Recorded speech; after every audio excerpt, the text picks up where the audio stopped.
All right, this neck is coming along, and what I've done on the side of here is, you see the little numbers. I know they're a little tough to see, but I've written a number in the center of the fret for frets number 1, 3, 5, there's 7, 9, and then we skip 10 and 11, we mark 12, we skip 13 and 14, and we mark number 15, 17, 19, and 21.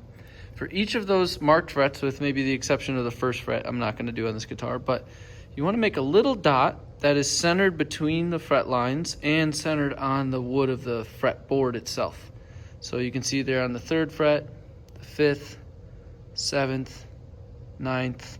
For the 12th fret, we do something a little different. We usually do 2 dots, and I just kind of center them like that. And then for the 15th and so on, we're back to just a single dot centered. I eyeball this. You could absolutely, pull out a ruler and measure and make triangles to get it dead center, but I've found that eyeballing it usually looks just fine. But we want to make those little dots because that's where we're going to put our little inlay markers on the side of the neck, so that when we're playing, we have a quick reference for where we are along the neck.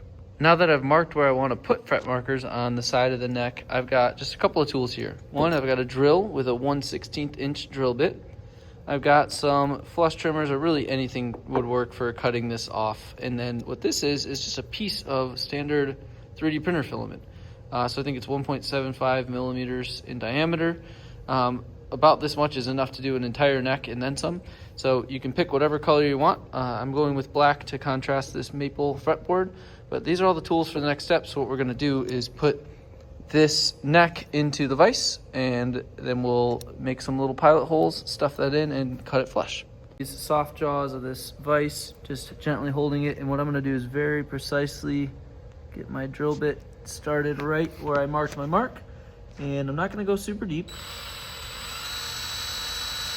but on the way out I'm going to give it just a little wobble on purpose, and that's just to make it just big enough that I can fit this 3D print filament in. Then I'm going to just wedge that on in there. And I found so far I haven't even needed to glue these in. They wedge in pretty nicely. And then I'll just cut flush like that. Now it's still going to stick out just a little bit, and that is totally okay. When we go back and sand, we'll sand it perfectly flush. I'm just going to repeat that process. So I'll show you one more.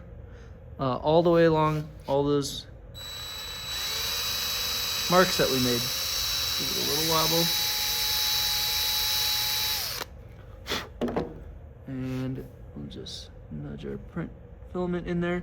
That one's a little too tight, so I just need to widen the hole slightly. So we'll just gently.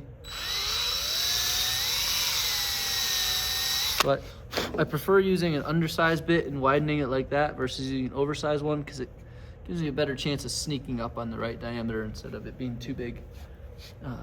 So let's try and cut that flush with the neck. And then when we go to sand these, they'll come out great.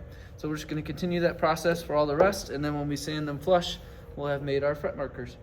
So I've got a little piece of sandpaper stuck to this straight piece of wood here, and I just ran that down the side after the last step, and you can see just how quickly that little bit of plastic sands away smooth, and these are looking really quite nice. So of course we still got to shape this neck after we put frets in and stuff, but those little fret markers really do come out as perfect circles, quick and easy.